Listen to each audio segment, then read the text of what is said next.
as the Coleman Memorial Committee. They were formed back in 1959 and consisted of people like Dick O'Byrne, brother of lads, Paddy McSherry, father of Finance Minister Ray McSherry, and a number of other prominent Sligo musicians, Joe Dowd, Dick Brennan, to mention but a few. Their idea at the time, in the late 1950s, was to build a dance hall down beside his home and to renovate the homestead with a thatched roof, the old dresser, the old windows and doors, as it was exactly when he left it at the early part of this century. Their efforts were foiled rather unfairly because of the arrogance of the owner, who regrettably happened to be his niece. There was no appreciation of his fame. There was less appreciation of the efforts of the committee. They had done some work on it, and they had done some fundraising, and had put away the funds in a bank trusted in the names of two joint treasurers. So when the newer generation came along in 1970, the treasurer of the Coleman Memorial Committee, who at that time was Dick O'Byrne, handed over the funds to Seamus Tansey, with one simple request, that he would print on the memorial somewhere the name of the Coleman Memorial Committee. And as you can see here now, and if it's possible for you, down here states, erected by the Coleman Traditional Society in cooperation with the Coleman Memorial Committee, 1st of September 1974. So as you can see, Dick O'Byrne's request was granted by Seamus Tansey and the Coleman Traditional Society. It was a memorable day here in 1974, and as a young fellow going to secondary school, I will treasure it for all it was worth. The arrival here of many hundreds, if not thousands of people, which covered the fields straight in front of you. It started down the road with a parade from his own home, led by the Colooney Girls Pipe Band, followed by hundreds and hundreds of people. They came to here, assembled and played some marches. The next procedure was Mass, celebrated by the PP in the parish of Gurchy, followed by the blessing of the memorial by Father Porrick Payton, a half-parish curate in Killavel. Following that was the unveiling of the memorial by Michael Coleman's personal friend, James Lad O'Byrne. He was home from America for the occasion, along with many other American musicians. Unveiling the memorial, he said he was honoured and privileged to have known Michael Coleman, and he felt sorry for many people back home in Killavel and indeed throughout Ireland, for many of his records, he said, did not give Coleman justice for the unique and fine artist that he was. Coleman, he said, had everything a fiddle player could ask for: wonderful bowing, wonderful execution, and he combined all under the heading of sheer excellence. The day went on with hundreds of musicians assembling round here in this square piece of ground, playing for over 1 hour. They then left to dispatch into Gurchy, but numerous of them stayed on in the field in front of you and played from temporary erected stages. There was also stages where set dancers showed their talent, and all over that field, hundreds of people remained till 8, 9 o'clock at night. That concluded 1974. 75 came, and the same procedure took place. Equally large numbers of people, wonderful selection of tunes. 76 and 77 were followed by similar events. But in 1978, a piece of history was also made here, because not alone did we have the Coleman celebrations with musicians, but the visit here of Jean Carignan, the French-Canadian fiddler. He arrived here because he had heard a stray record of Michael Coleman. I think it was a memorable occasion, the amount of foreign press people that were here on that occasion. And he stayed here for over a weekend, and sessions of music took place not alone on the Sunday, but on the Monday and Tuesday and days of the weeks that followed, where he stayed in Ireland for over 1 month. He played at the local venues in Gurchy Hall, and 3 to 4 concerts were held in 1 week. That year also marked the coming to Ireland for the very first time of Mary Coleman Hannon, his Michael's only daughter. She stood here at the memorial and just briefly thanked all the people who had worked so diligently and honourably for her late father. She stayed in Ireland for over 2 weeks. 79 came, and 80, and the celebrations were much the same, including many competitions taking place in Gurchy for young and up-aspiring musicians. And 1980 and 81 followed. And unfortunately and regrettably, activities ceased from 1982 onwards because of some domestic problems of members of the committee and some infighting and some misunderstanding. It's a pity that these tensions do arise, but in all voluntary organisations they do. So this noble society, after 8 years of bringing crowds of people and honouring the memory of our area's most distinguished son, was forced to bring its activities to an end. Now happily, at the end of 1980s, the society is reviving itself again and are making plans for the greatest event that's yet to come, the 100th anniversary of the birth of Michael Coleman. We hope to honour his memory firstly, and secondly, the proud fiddle playing tradition and the musical tradition of South Sligo. It's rich in heritage. Killavel and surrounding areas can boast of a proud musical tradition, but Coleman was its champion and its ambassador. It is often said, were it not for Michael Coleman, many hundreds of people would never have heard Irish music, particularly those people in the early part of the century who had to emigrate through no great fault of their own. Coleman's music came home to all parts of Ireland, and fiddlers everywhere were loud in their praise and said the likes of it was never heard before. On this weekend, when the All-Ireland Fleadh Ceoil takes place, I think we should remember with pride the people who put this memorial here and have handed on to the younger generation an example of kindness, an example of dedication. And if you take the wording, it was done by Seamus Tansey in the Society, I think it's very befitting. To the memory of Michael Coleman, the master of the fiddle, saviour of Irish traditional music, born near this spot in 1892, died in exile in 1945. And here we can see some mention of the South Sligo tradition to the traditional musicians of an older generation who in this area inspired his genius. And once again there's a mention to their memory to those of a later generation who after his passing fostered and preserved that tradition for prosperity. The harp that stands here in the centre shows the chain, our bondage, our heritage, and the chain that is broke there by the harp in the centre is an indication of our freedom. I think it's great and honour to be here today and to talk of this society. I think more people should treasure their history and treasure our heritage, because there's an awful tendency among people in high circles to do away with what is good in all aspects of Irish life. That was great, Peter. That's a great summary of it. Could you tell us a wee bit about what close relations live in the area at the minute of Michael's?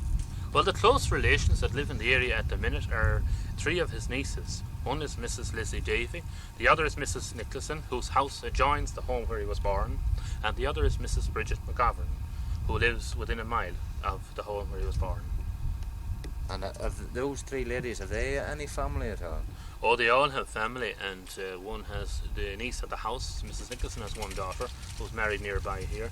The other niece, Mrs. Davy, has two sons and one daughter, and the other niece, Mrs. McGovern, has 2 sons and 2 daughters.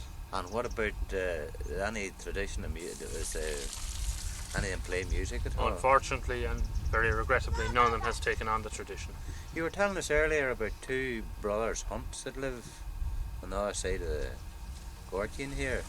Did Michael Coleman play in their house just shortly before he went to America? Oh yes, that is very true. In fact, the Hunts are the greatest living link we have now with the past, and they have put on record that as children, when they grew up in Lissanani, just a little over 2 miles from Killavel, that they have childhood memories, clear childhood memories of their mother putting them to bed, one of them at the age of 9 and the other at the age of 7, and seeing Michael Coleman as a young fella dance on the floor and play the fiddle at the one time, and he being 18 years old and a week before he left for America. And going round that his brother James was equally as good a fiddle player as he was, but that can only be a matter of discussion now, or a matter of conjuncture, because Jim is long since dead and unfortunately no recordings exist. Going back to Michael's childhood, the childhood of Michael Coleman, I have heard it on authority from contemporaries of his who are long since dead, that he entered Killavel School at the age of 8 and 9, and he could step dance and play the fiddle then. It is also said that he could play the fiddle at the age of 10 years behind his back in Killavel School, and that when he became a senior pupil in his last 2 classes, he was brought out by the principal of the school, schoolmaster as we call him, on the floor for 15 minutes Friday evening of each week, and he played there, an exhibition type of thing, for a quarter of an hour. And it is an honour to think that even to this day in Killavel Schoolhouse, his name exists on the school roll book. And I was very honoured and privileged in June of 1988 that I was responsible for having a small documentary made there about his daughter. She came home on a visit to Killavel in the company of Lad O'Byrne's son and his wife, and I, in a very short space of time, arranged a documentary where she visited the school, where she examined the roll book, and it is now recorded in the archives of RTE by Tammy Gorman, our Northwestern correspondent. She visited the roll book, and later she came down here to the memorial, where Tommy Hunt, one of the last living contemporaries of Coleman, played 2 reels here and talked to Tommy Gorman. I was greatly honoured to think that I was responsible solely for making that documentary. It was great to have it done at that time, wasn't it? It was great to have done. Oh, it was indeed. Many of the family were there in Coleman's? Oh, there was 5 brothers and 1 sister.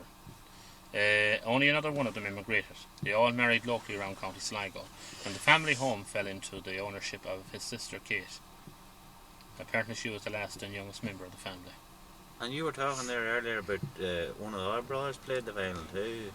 Oh, which one was he? James. He was James. He played the violin an awful lot, and he went around from house to house. In fact, an interesting story is told that one time some records of Michael's came home to Killatle, and Jim went to this rambling house and he heard them playing, and I'm not sure whether it was Ballinasloe Fair or some of the lesser known reels of Michael's was played, and Jim was heard to make the comment, but that young lad of ours hasn't got that reel right yet over in America. You told me that story on the way down. This man here told me that story on the way down. How well you had it? I heard John Jude Gardner. John Jude Gardner was he was. Paul. He was, yeah. Mm-hmm. He was, yeah. You heard John Jude Gardner that, yeah. That's right. He played a mighty big, long concert flute as well as that. That's right, yeah. He was. Yeah. Well, was any other of the family played at all? Oh, to my knowledge, none of the rest of them played at all. No, none of the rest of them played at all. What age was Michael when he emigrated to America? Oh, he was 18 years. 18 years. 18 years when he left. Yeah. Don't look that, do you, boy? No. And you're saying there he emigrated to England first? Oh, he immigrated to England first, and he stayed there for over 2 years. And he left for England to go to America. I'm not sure if he left from England to go to America or he came back home to Ireland to go to America. But either way, he travelled to America in the company of another Sligo musician, Tom Gannon, from a cannery, which is about 12 miles from here. A fiddle player too, was it? Oh, he was also a fiddle player, yeah. He was, but not on the standard of Coleman. In fact, there is an unconfirmed story told that one day he travelled to the recording studios, I think it was Columbia, with Tom Gannon, and the producer had set up Coleman to make his record and then Tom Gannon. But a dispute arose over the price. Tom Gannon felt he was entitled to equally as much, that he was equally a performer with Coleman, and the owner of the studio immediately disagreed, and Tom Gannon was supposed to have bursted out in a bit of haste and didn't return to do any recording anymore. So? Yeah, as I must say, now that's an unconfirmed story, but... But where was Michael Coleman? Did he meet the wife in America? Oh, he met the wife in America, yeah. Where was she from? She was from County Monaghan. Is that right? What, do you know her maiden name? I don't know her maiden name, but I will find it out. I can find it out, yeah. And many of the family had they? They had just the one daughter. One daughter? Yeah, who was home in Ireland in 88. An interesting story is also told, and this one is very factual because the elderly gentleman is still alive to confirm it, that one day Michael Coleman was being chauffeured down to the studios to record a record, and as he had done his recording in the studios and left and was being driven away in a car, he saw a restaurant nearby, and he said to the chauffeur, "We'll stop and go in there for a meal." So when they entered the restaurant and before the meal came round, Michael Coleman began to chat with other people who were there, and they were Irish people. And when they came around to explain the reasons why they had assembled there, Michael Coleman was very moved by it, because the reason they had assembled there was that they had gathered to erect a school to give free education to young Irish illiterate immigrants who had come out there. Great young people, men and women who had emigrated through no fault of their own, and probably back home through poverty or something, didn't get the chance of a proper schooling. And they were trying to build a school to give free education to some young immigrants to help them in their new adopted country. And Michael Coleman was so moved by the story that he picked from his pocket the cheque, which was supposed to be $250 at the time, and he immediately handed over to whoever the organiser was. I have had that story confirmed for me by a man only a few miles away from here. Right, it's very interesting that. But do you know how many records Michael Coleman would have made? He made over 85 tunes in all. He from James Morrison recorded 47, Paddy Clorden recorded... Is that tunes now or record? Would that be, say, in the region of 40 different records? It would... Or 80? No, I think it was 80 singles. Is that right? Yeah, I wouldn't be able to confirm. Would there be many of them in this area? Would there be... Would there be anybody with a collection of them? Oh, there is a collection of them, yeah, in this area. Is there? There is indeed, yeah. I have a great collection of myself, but they're in a neighbour's house. We could visit it there later on. All 78s, are they? Most of them are all 78s, yeah. Yeah. Because, just to lead on to that, an interesting thing is that my grandmother, who was formerly of Gertrude, and she immigrated to America sometime around 1916, 1917, and she knew Michael Coleman before she left, and she was privileged to meet him without in America again. And she said that she had a memorable week in America in 1990, that she was to be in the same room as three famous Irishmen. She was taken to a concert with some of her friends to see John McCormack, and they had the privilege of meeting him. She later in the week met Eamon de Valera, who was fundraising to raise a Dáil loan to set up a new parliament here, namely Dáil Éireann, and she also met Michael Coleman later that week. And it's a story she told me as a child, and I was reared with her. He would have been playing along the same time, you know. Yeah. Just a few weeks ago there, I got a flute belonged to a brother, his James McDermott Rowe from Corrigan Row. They all played in the Corrigan Row band together. That's right, I heard all about them. Yeah, I didn't know their names, right? Am I standing in the right place, am I? Yeah, you're lovely.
Hold on a minute. Marcus, tell us who this man here is and your John, connection over with the here. area. It's Pat McDermott Rowe here, and his son John. And Pat's is John here. Pat's living in Ipswich, but his ancestors are from Corrigan Rowe. His father Hubert McDermott Rowe had a brother. There was Frank McDermott Rowe, played in the Corrigan Rowe Cayley band. And according to Tommy Flynn, well-known fiddle player from Lougharrow, he said that Frank was a very good fiddle player. Although he never heard him, he heard he was very good. He would have been a contemporary of Coleman.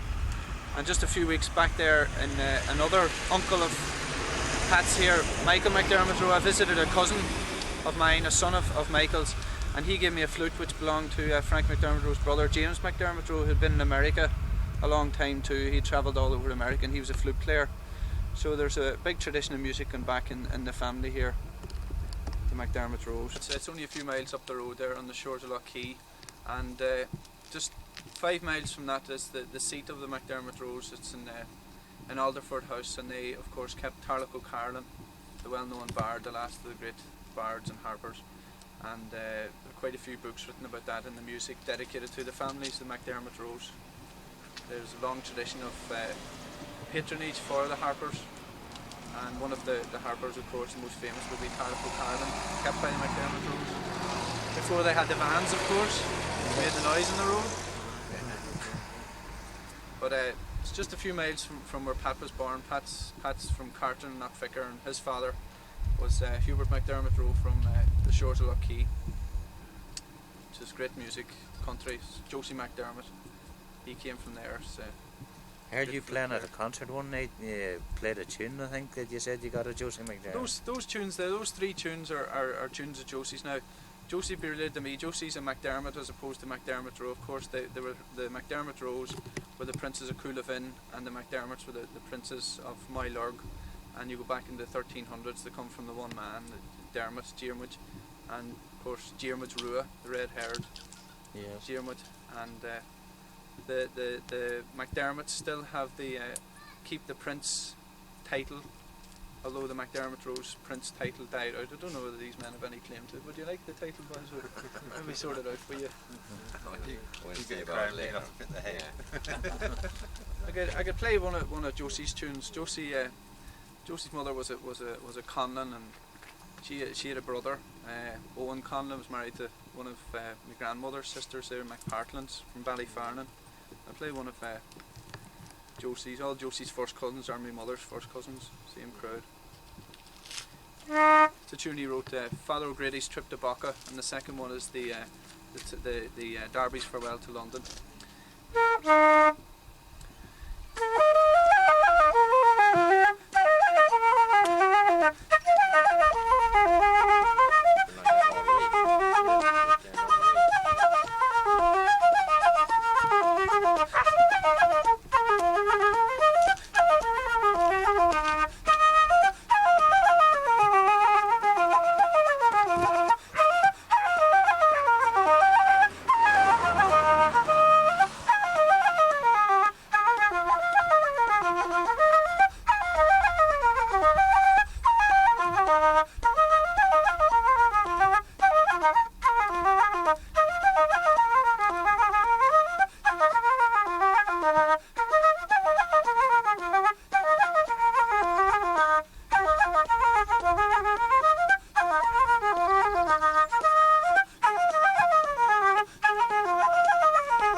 Best audience. I just noticed them with the tail of me. Hey, Mark, the it's audience just here. the music cutting, man. They're just all coming down the field. Over the platform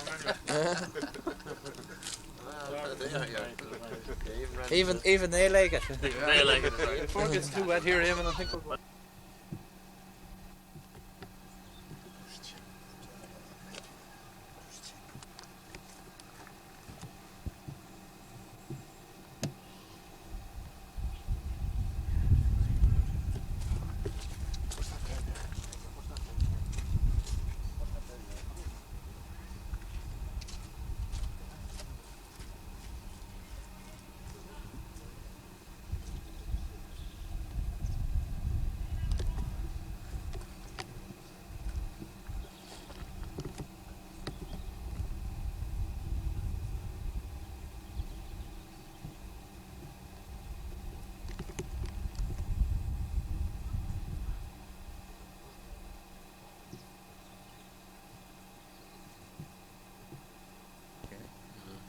Well, as we enter the church here now, this is known as Cayley Church. Cayley got its origins from a tree that stands near hand here, and it was a big elm tree, and it's known as the Church of Elm. So, as you can see for yourself, the church is under renovations now, and it's a very old church, built back in 1861. It is there for a long time and has got coin stones in it, which are very rare today, as you will see when we get closer. This is a church where Michael Coleman went to Mass. He was christened here, he received communion here, he received his confirmation. He attended Mass here every Sunday with his parents, and up till he immigrated and went away. It was part of his boyhood youth around here. And in a few moments' time we will visit the school, where he went to school.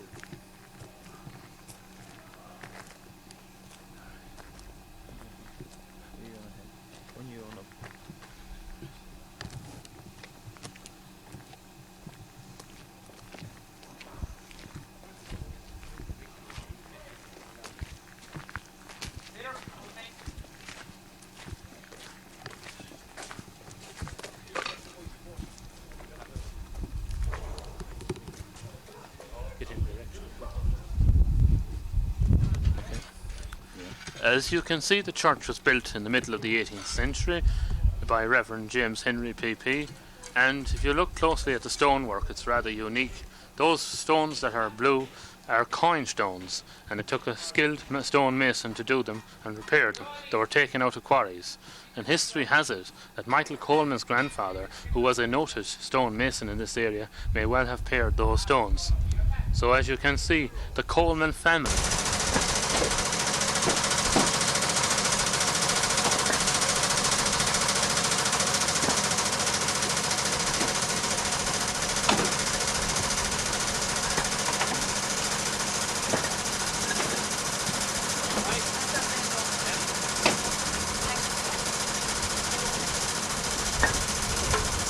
We're now standing to the back of Cayley Church and looking towards the curate's house.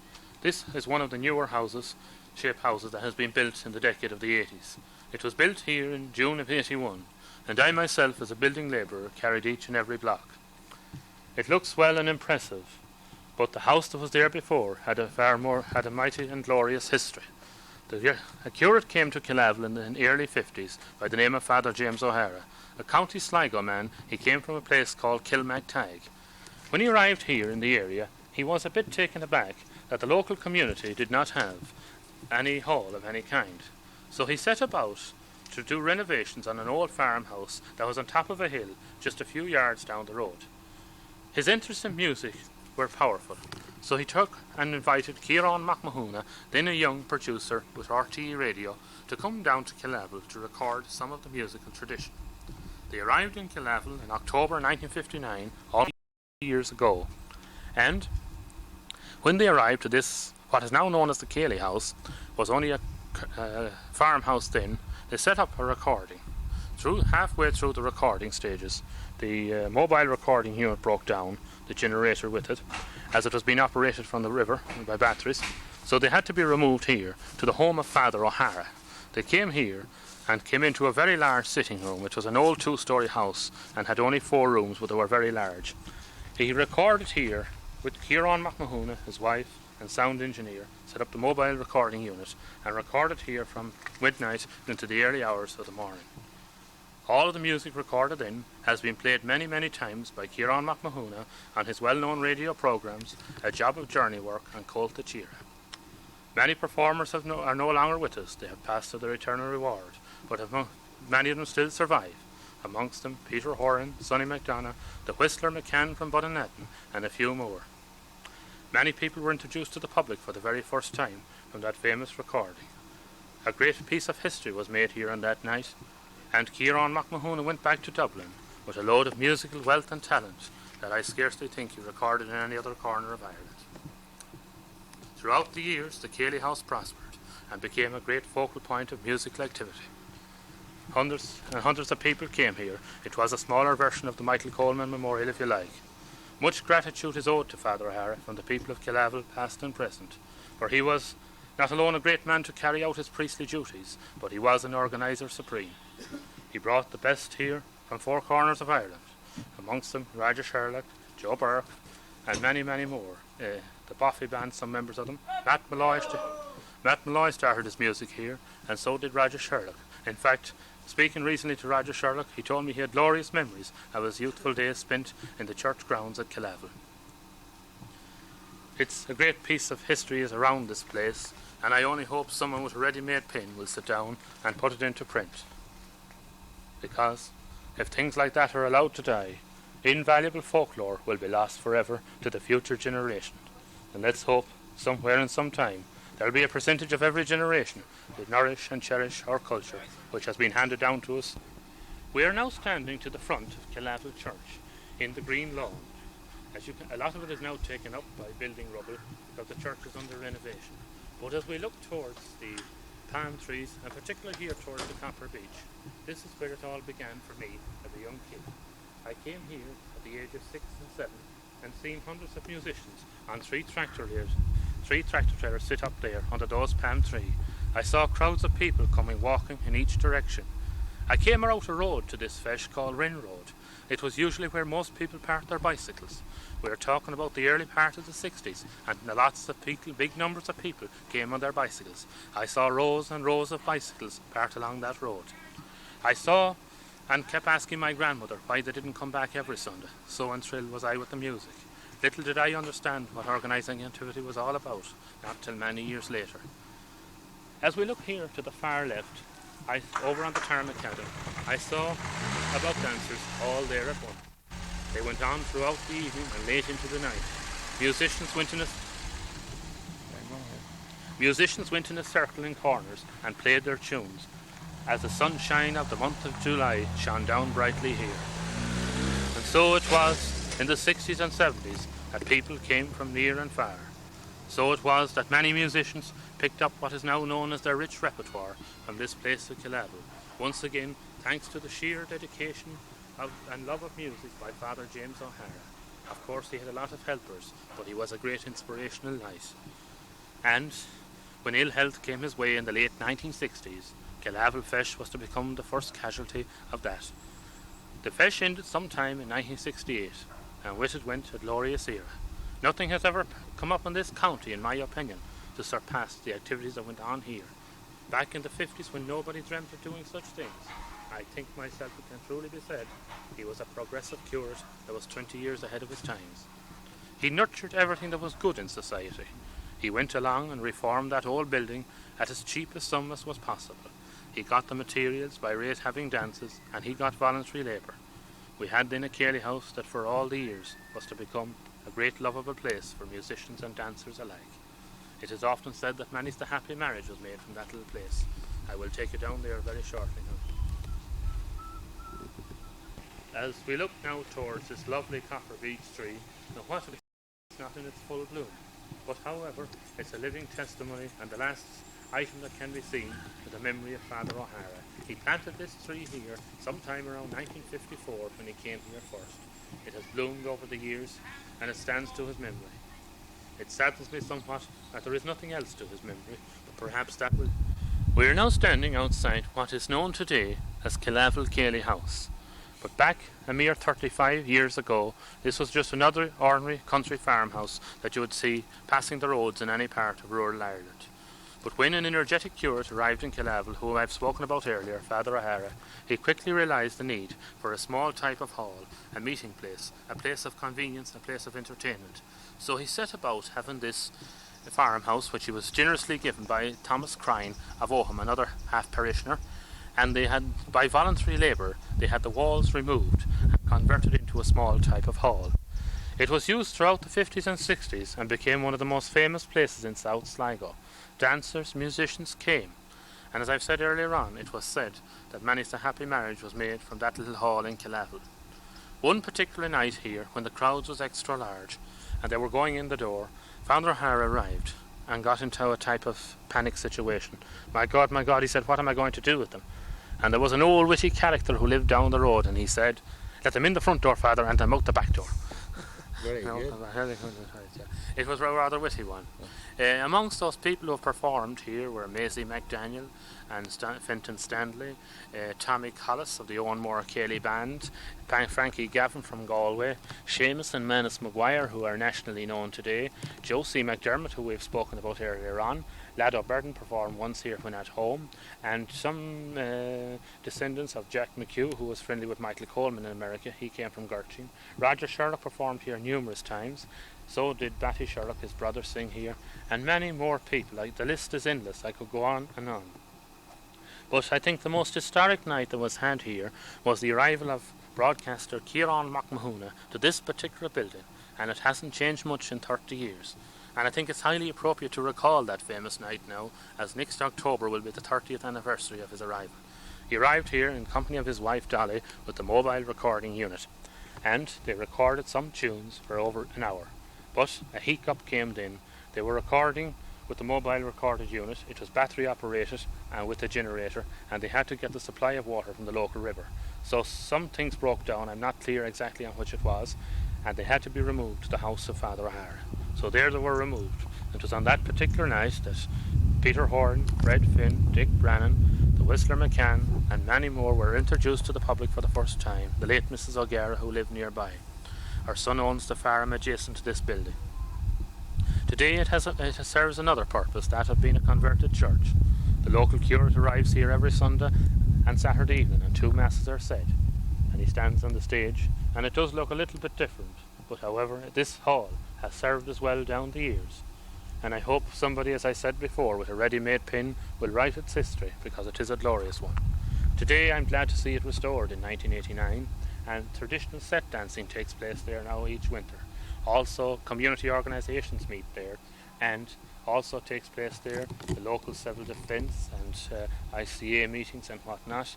So it is still going on to service as it did for 30 years before. Let's hope it serves us for another 30 more.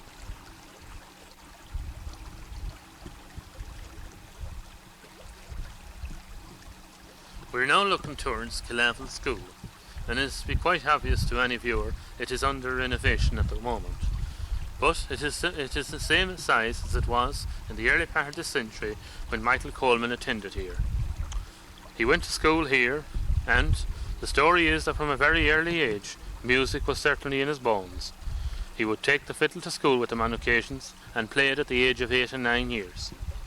It was said in his last 2 years in school, when he became a senior pupil, as I've already said, he would take out the fiddle on a Friday evening, the last day of the week, and play for a quarter of an hour for the pupils and the master. His name can still be found here on the roll book, going back to the early part of the century, showing his name clearly, Michael Coleman, Knockgrania, Killavel. I'm very sorry to all viewers that it was not possible to bring it in the cameras now, as the school is under renovation and the roll books have been taken away and the presses that they were within. But someday I hope I will have an open day here at the school and we will show the roll book.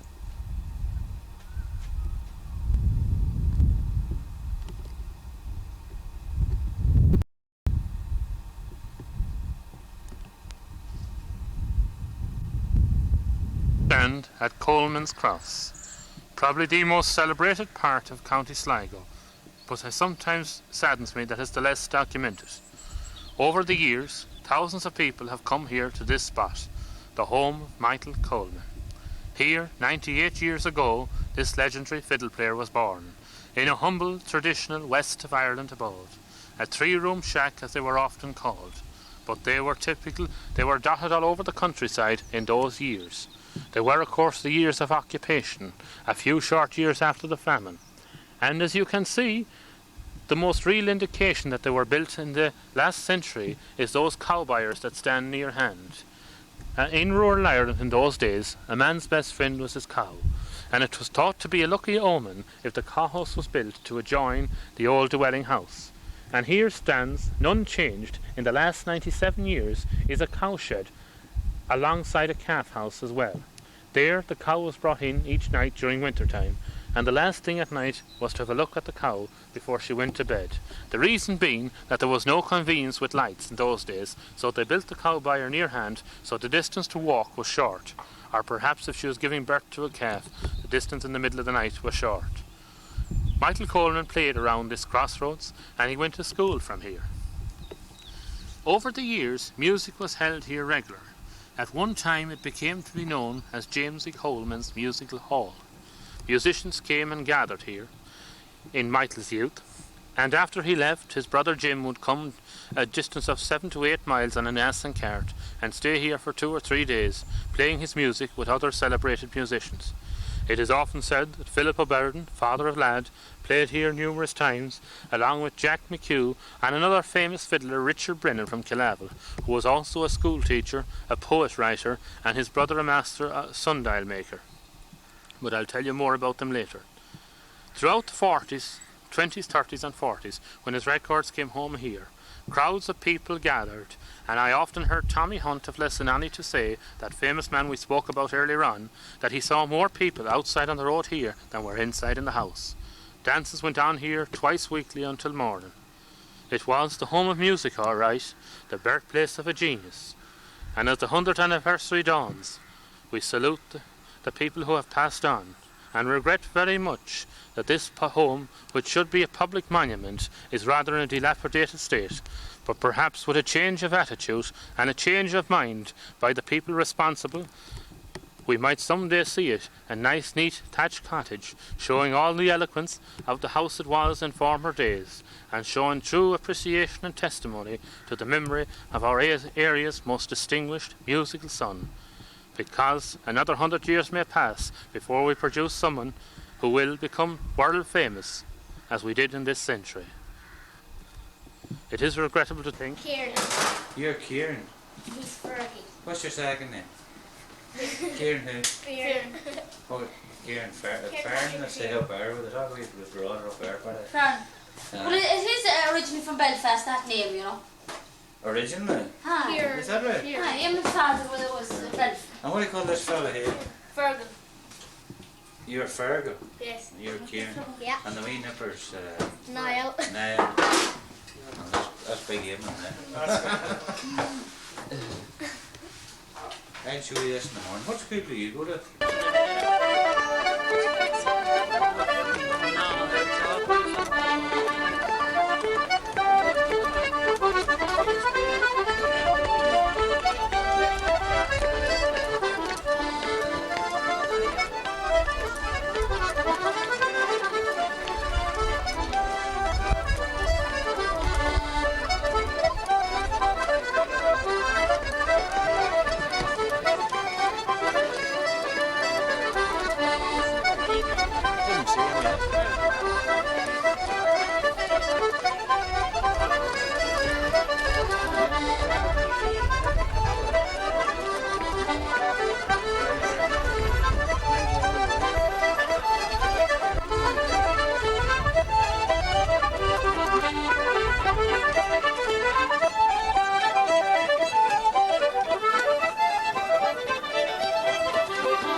Get him there.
But it's alright.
things by there.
is Michelle McGeard from Gervahi, outside Ballygolly. She's a member of the Clacker Valley branch of Kyokas.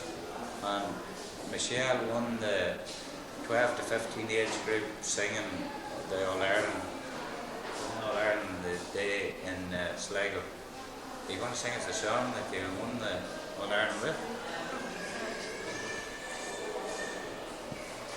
Home from sweet Dungannon to Ballyshannon, and from Collegana to Wonderful. I have rumbled, caroused and gambled, where songs to thunder and to whiskey blow. Tits like Mary, I tramped through Derry, and through Portaferry and County Down. But in all my reckons I'd undertakens, my heart was aching for sweet Dumbarton. And when life grew weary, and I grew dreary, I set sail for England from Derry Quay. And when I landed, sure 'twas fate commanded that I to London should make my way. Where's many's again I'm from dark to daylight, I spent with people of high renown.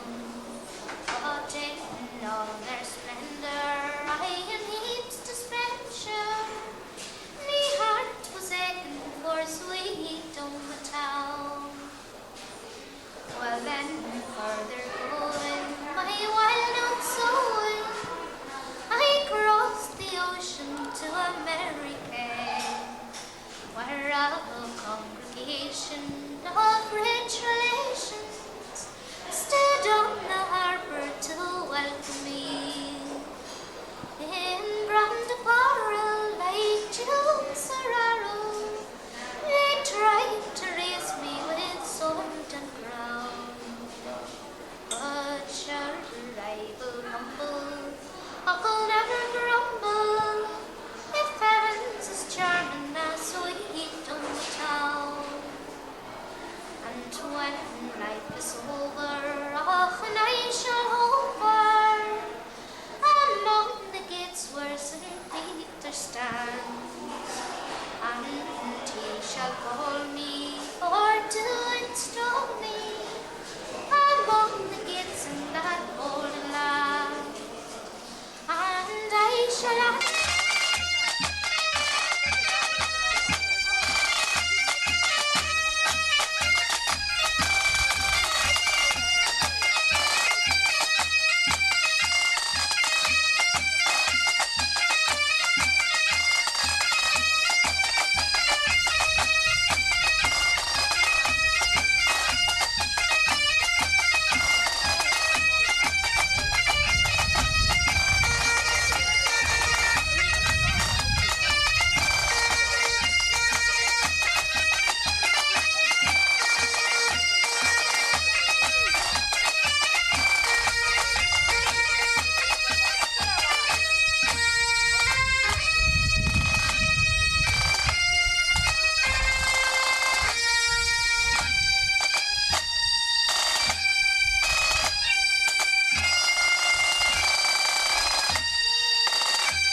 second place, Sean Fleadh, Waterford.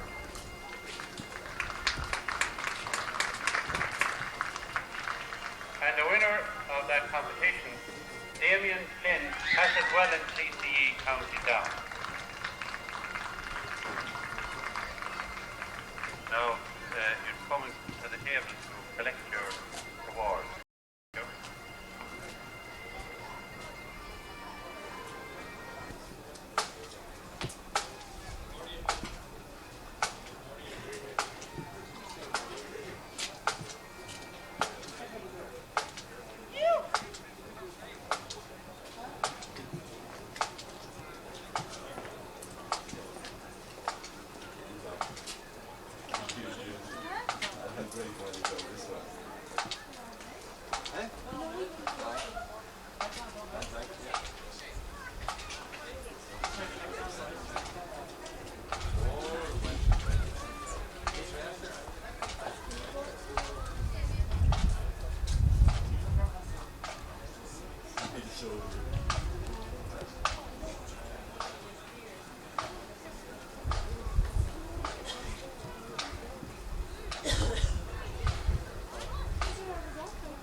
side of the passageway.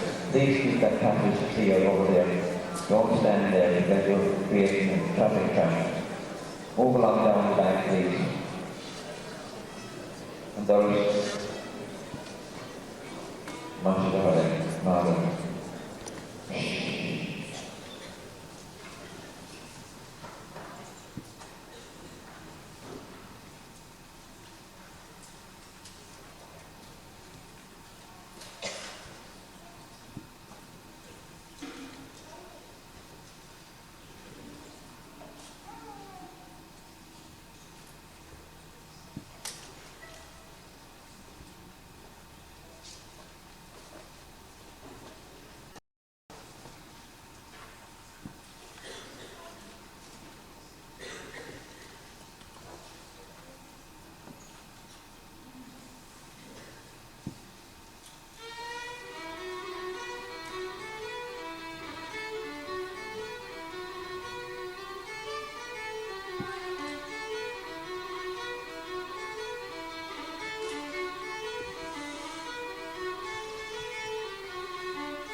two horns.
high level now.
Another cousin.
The cabin is here, man.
What's this? Tell me, you're a fellow that writes all the poetry, isn't that right? I was talking to you then. I do write a little bit of it. You know, tell me who you are. Dan Keane, Don Kane, where are you from? my van, County Kerry. Or Knockanure, if you like, the Valley of Knockanure. Very famous valley it A is. famous valley. You've wrote a lot of poetry in your time, Don. Well, I've written a fair share of it, and I still keep writing it. I wouldn't say a terrible lot of it, but I write away. I like poetry.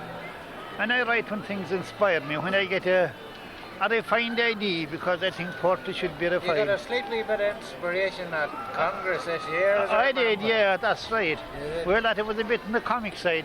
That's right. Yeah. It was very good, actually. Well, it was all right in its own line, but I prefer serious stuff.